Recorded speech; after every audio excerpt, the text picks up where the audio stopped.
Hey! You wanna come outside and play? Everything, and everyone, evolves. It's just the way that it is. Either that, or, what's the alternative?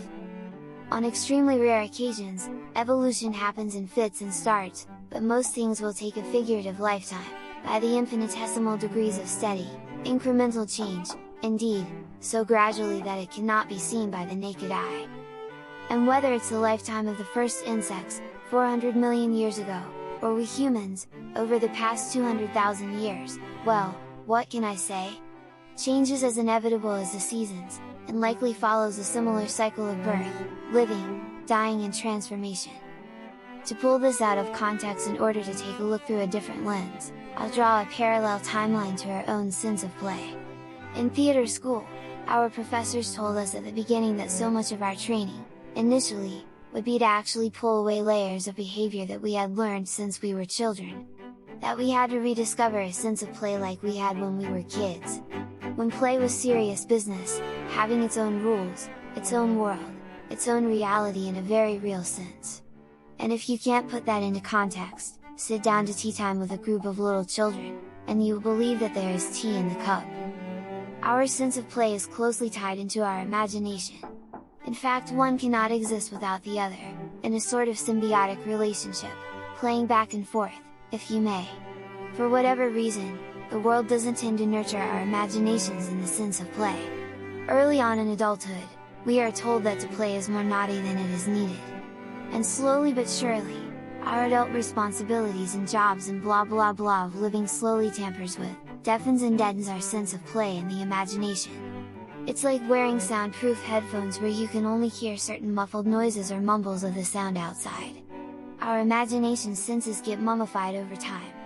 To regain the fresh, childlike need for play, and the more fully we can open ourselves to the world of our imagination, that becomes more real, even more than this one, in a sense, the more we surrender to the imaginative space that we are in the moment.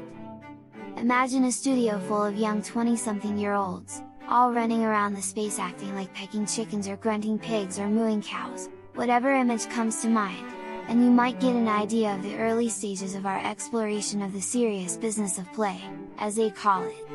I would call it more of a devolution and deconstruction, a peeling away of all the smothering deadening layers, that dead end in our sense of imagination, freeing us to a grander, more sophisticated, and eventually, mature playful space. This, then, was just a starting point. From a truly open imagination, an actor can then have the tools needed to surrender to another person's lifetime of experience with both eyes clearly focused on the new life and world we need to temporarily possess. Striking reality for an actor that people may not contemplate very much, is the third eye development, whereas we are fully aware of the real world which exists just on the other side of the camera lens, or stage, to include the hundreds of people sitting in the theater watching us play.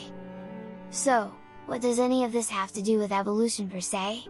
I've been thinking about the interplay between evolution and devolution in the sense that we move through cycles in life.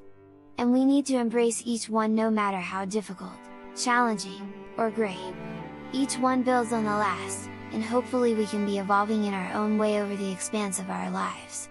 And I guess I got to thinking about the parallels between actual evolution and figurative, because it's been a while since I've been in theater school, like, a long while, over 2 decades, and I still need to be consciously aware of nurturing my imagination. If not daily, then as often as I can. Because if I don't, I start to feel a little bit numb to the things that really matter to me. Indeed, even numb to the real world. Play. It's serious business. In fact, it may be the very thing that brings us to the next stage of development in the evolution of the species. P.S. This post was inspired by an article about the Earth's habitability in the short span of time, relatively speaking, we've inhabited it. An excerpt. Looking back a similar amount of time, we know that there was cellular life on Earth.